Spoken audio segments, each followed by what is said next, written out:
একটা কেস সবাইকে হোমওয়ার্ক দিয়েছিলাম, এবং ব্যাপারটা আমার খুব ভালো লাগলো যে হোমওয়ার্ক কেন, ক্লাস ওয়ার্কই হয়ে গেছে। কারণ কেসটা বলার সাথে সাথেই অনেকেই ইনবক্সে মেডিসিনটা দিয়ে দিয়েছিলেন। তখন আর আমার আলোচনা করার সময় সংক্ষিপ্ততার কারণে করতে পারিনি। তো সেই জন্য এখন আজকে আমি সেইটা আপনাদের কাছে বলছি। কেসটা তো আশা করি মনে আছে, যে একটা আইবিএস এর কেস, এবং সেই ভদ্রলোক, একটু রিকল করে দিই 1 মিনিট। আইবিএস এর কেস, সিনড্রোম, যখন তখন পায়খানা পেয়ে যায়। ভদ্রলোক শিয়ালদাতে চাকরি করেন এবং ট্রেনে করে যাওয়া আসা করেন, কোভিডের আগে সিচুয়েশনের কথা বলছি। তো কল্যাণী থেকে শিয়ালদা যেতে যেতে তার প্রতিটা স্টেশনেই প্রায় কোনো না কোনো দিন নামতেই হয়, এবং প্রতিটা স্টেশনের বাথরুম তার চেনা। এবং এখানে আমার কাছে এসেছেন একদিন সকালবেলার ছুটির দিনে, তখন কোনো দোকানে কাজ করতে, আশেপাশের কোনো দোকানে এসেছেন, পাশের দোকানে অ্যালোপ্যাথিক মেডিসিনের দোকান আছে, সেখানে কিনতে এসেছেন। তখন তার হঠাৎ করে মনে হয়েছে যে কেউ না কেউ বলেছিলেন যে অ্যালোপ্যাথি তো কমছে না, তো হোমিওপ্যাথি একবার করে দেখতে পারিস। তো সেই হিসেবেই সেই জন্য দেখি কি হয় এই বলে ঢুকেছেন, এবং তার তখন ফেশিয়াল এক্সপ্রেশন গতকাল বলেছি আপনাদের কাছে। তো আমি একটু রুব্রিক্স গুলো লিখে নিই, আমি দিয়ে দিয়েছি স্ক্রিনে, যাতে দেখতে লিখতে মানে পড়তে সুবিধা হয়। আগে লিখে নিন একটু, তারপরে আমি বলছি আপনাদের কেন দেওয়া হয়েছে।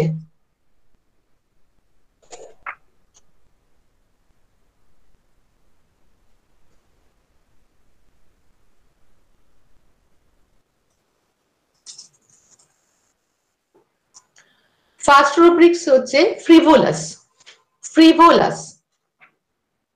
Next one indifferent apathy, complain does not, and the last one is heedless. একটু ঝটপট লিখুন, চেঞ্জ করে দেবো। আমি বলতে থাকি রুব্রিক্স গুলো, তাহলে আপনাদের লেখাও হবে, শোনাও হবে, সময়ও পাবে। ফ্রিভোলাস, অর্থাৎ ফ্রিভোলাস আমরা অনেক জানি, বা যারা নতুন যারা পুরনো তারা অনেকেই জানেন। তবুও আমি যেটাই বলেছিলাম যে সবাই এখানে আমাদের সেমিনারে বা এই ওয়েবিনারে নতুন পুরনো সবাই আছেন, তো সেই জন্য সবার কথা সবার সাথে কিছু ছোট ছোট রুব্রিক্স এবং কিছু ইজি রুব্রিক্স নিয়ে কিছু কেস প্রেজেন্ট করছি। তো ফ্রিভোলাস যেটা জানি যে অবুঝ বা ছেলে মানুষই, যেটা লঘু চেতনা, বাংলা ভাষায়, বাংলাটা লিখে নিন, আমার বাংলা লেখা নেই, যেটা সবকিছুতেই তুচ্ছ ভাবে, লঘু চেতনা মানে চেতনার অভাব বা কম, বা অবুঝ বা ছেলে মানুষই। এবার আমি ফ্রিভোলাসের ইংলিশ মানেটা আপনাদের দেখাচ্ছি, লিখে নেবেন বা স্ক্রিনশট করে নেবেন।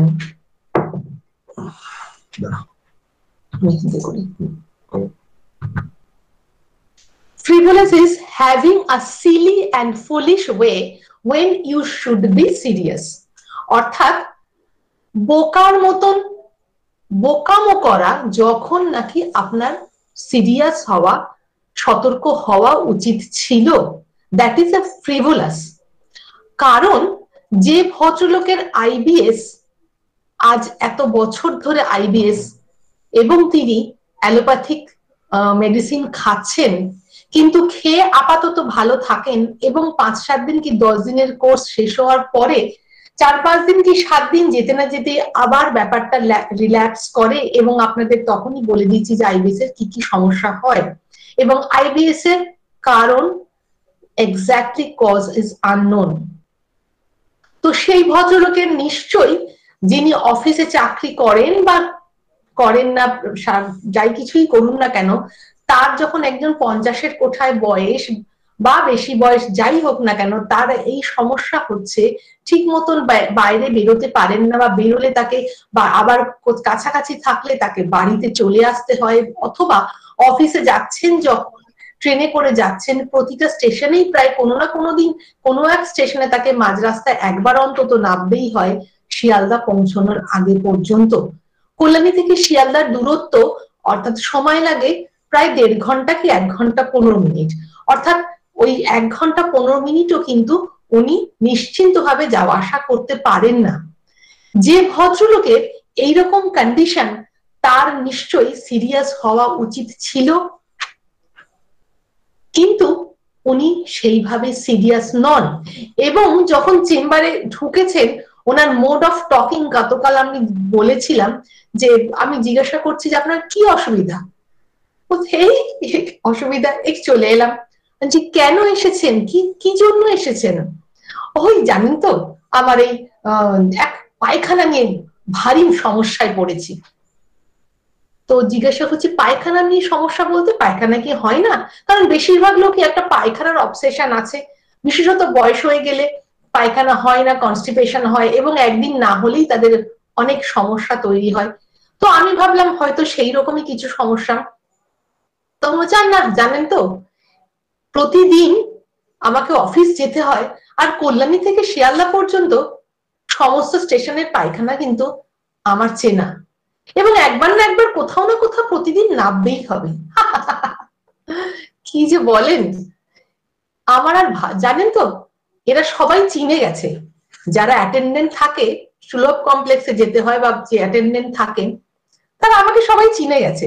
এতদিন ধরে ডেলি প্যাসেঞ্জারি করছি তো, দেখলেই আমাকে বুঝে যায়। এইরকম সে ইনসিনসিয়ার হবে কেন?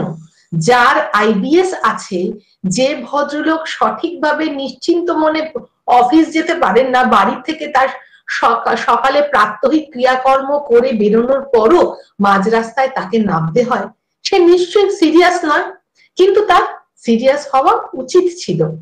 তো সেই জন্যই এখানে নিয়েছি frivolous, that is having a silly and foolish way when you should be.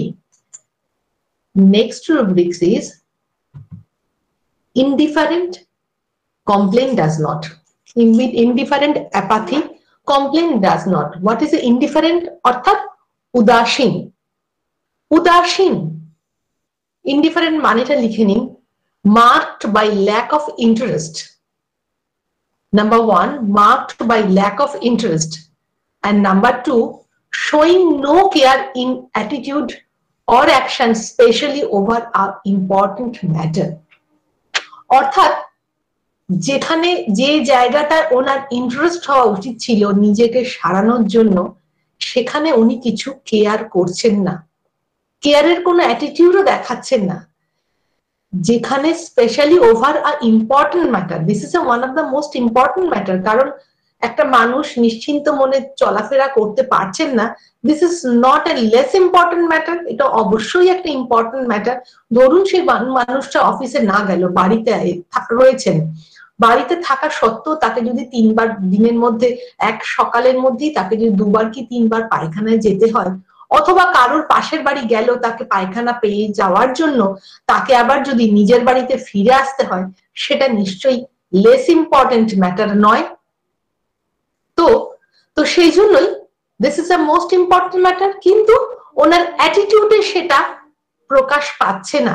যদি অ্যাটিটিউডে প্রকাশ পেত তাহলে উনি বলতেন যে দেখুন আমার এইরকম সমস্যা হয়েছে, আমার কিন্তু খুব অসুবিধা হচ্ছে অফিস মেনটেন করার জন্য, কারণ আমাকে এইরকম ভাবে হ্যারাস্ট হতে হচ্ছে, এতবার করে প্রতিদিনই কোথাও না কোথাও নামতে হচ্ছে, অতএব এই সমস্যাটা মেটানোর দরকার, আপনি যা কিছু একটা করুন আমার সমস্যা মেটানোর জন্য, কারণ আমি অ্যালোপ্যাথিক ওষুধ খেয়েও সমস্যা মেটাতে পারছি না।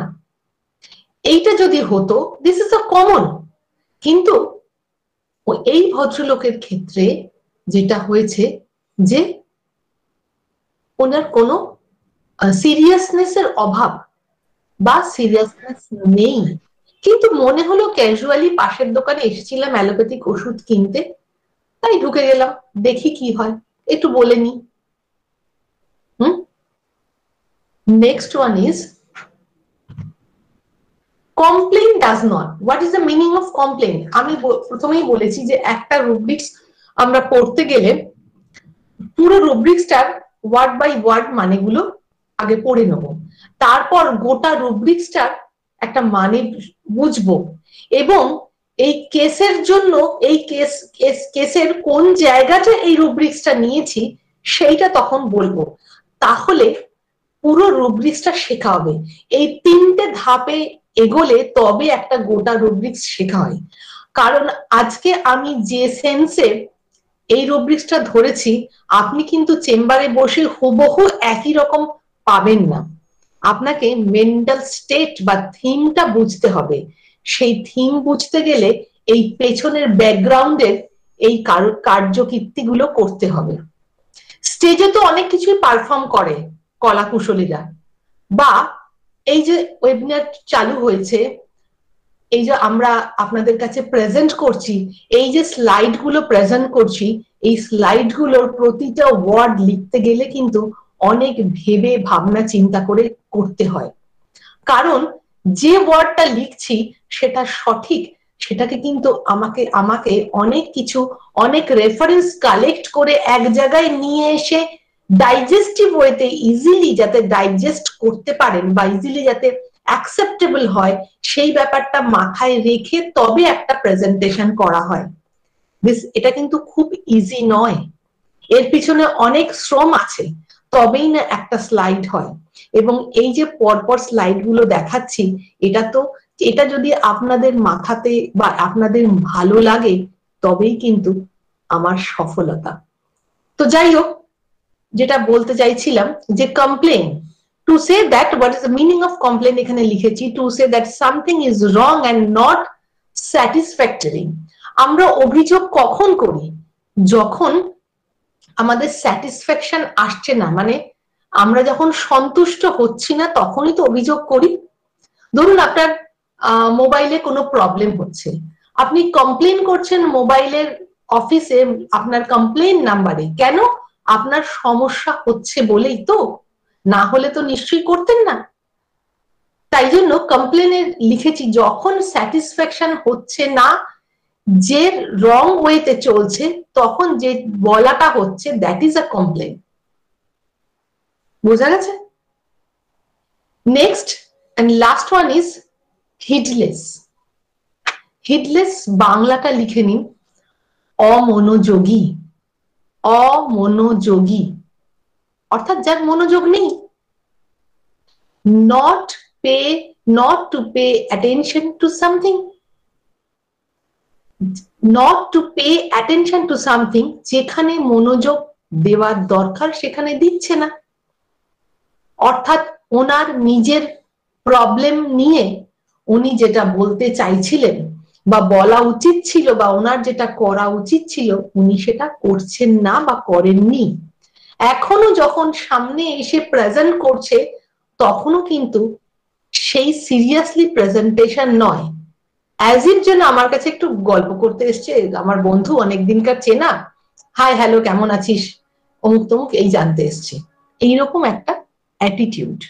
কিন্তু সেটা তো হওয়ার কথা নয়, সেই জন্যই নিয়েছি হিডলেস।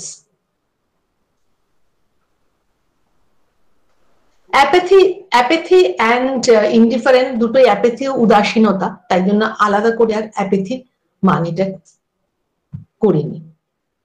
মেডিসিন দিয়েছিলাম এপিস 30।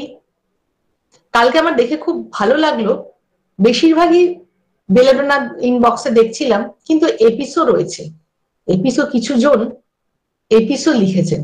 আমার খুব ভালো লাগলো, বলার সাথে সাথে রুব্রিক্স নিজেদের মতন করে নিয়ে মেডিসিন সিলেক্ট করেছেন, অনেক অনেক অনেক ভালো লেগেছে।